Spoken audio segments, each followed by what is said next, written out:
अगर आप भी चाहते हैं शिव तारा रिकॉर्डिंग स्टूडियो का ऑडियो वीडियो सबसे पहले आप तक पहुंचे, तो हमारे चैनल को सब्सक्राइब करें एवं घंटे के निशान पर जाकर ऑल का बटन दबा दें, ताकि मेरी आने वाली हर एक ऑडियो वीडियो सबसे पहले आप तक पहुंच सके।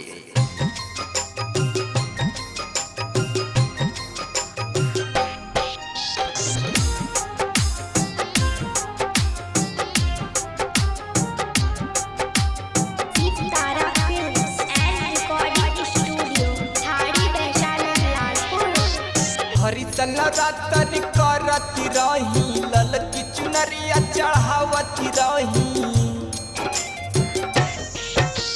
हरितन रातन करती रही,